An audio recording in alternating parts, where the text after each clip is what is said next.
सबसे पहला नियम एकादशी व्रत का सबसे पहला नियम है कि आप जिस दिन व्रत करो उसके एक दिन पहले भक्ति का संचार इस हृदय में कर लो। भक्ति का संचार इस हृदय में कर लीजिए। जिस दिन आप व्रत करो, जैसे एकादशी का व्रत कर रहे हो तो दशमी के दिन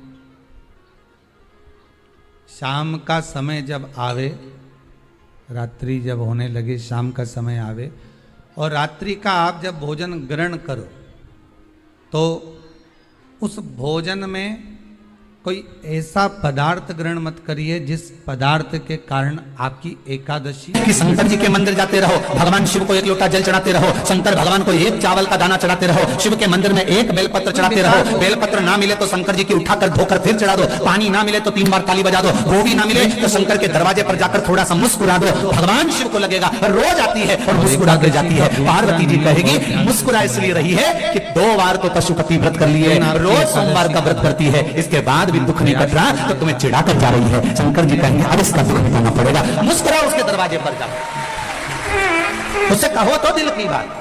इस शरीर को लोग कहते हैं आपके गुरुजी ने कहा कि भगवान से कुछ नहीं मांगना चाहिए, पर हमारी तो शिव महापुराण की कथा कहती है जो कुछ भी मांगना संसार से मत मांगना, उस भगवान से मांगना, जो दुनिया को देता है वो तुम्हें दे। किसी भी वृक्ष की पत्ती अपने हाथ, आपके गुरुजी ने कहा भगवान से कुछ मत मांगो, पर हमारी शिव पुराण तो कहती है कि किसी से मत मांगो पर उससे मांगो, वो तुम्हारा बाप है, जगत का बाप, जगत का पिता, देवाधिदेव महादेव है,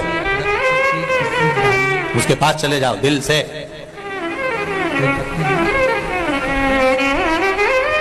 ये आत्मा, ये शरीर, ये सोने की रकम है, इस शरीर को भगवान तक लेकर जाओ। दुख जब आता है तभी रकम दुकान पर जाती है, तो ये शरीर भी जब ही जाना चाहिए परमात्मा के द्वार। अब बहुत गंदा हो गया, बहुत तकलीफ में हूँ, कहाँ जाऊं, सारी दुनिया में भटक कर देख लिया मैंने। कोई कहता है ये करो, कोई कहता है वो करो, कोई कहता है ये करो, कोई कहता है वो करो। जब देखो, जब यूट्यूब खोलो, फेसबुक खोलो तो कहीं ना कहीं का महाराज मिल जाएगा बताता हुआ ये कर लो वो कर लो। अब कहीं नहीं जाऊंगी, अगर जाऊंगी तो एक लोटा जल लेकर शंकर के पास जाऊंगी, क्योंकि जल चढ़ाने में ना ढंग है, ना प्रपंच है, ना छल है, ना बेईमानी है, ना किसी का मन दुख है, ना अपना मन दुख है। अपन शिव के भरोसे बस उसके सहारे पर एक लोटा जल चढ़ा कर आऊंगी और उससे कहकर आऊंगी कि मैं तेरे भरोसे पर, तेरे को गालियां दे दी है। मात्र एकादशी का व्रत ही कर लेने पर सारे दोष हैं समाप्त। भोलेनाथ दया करना, सारे दोष हमारी समाप्ति पर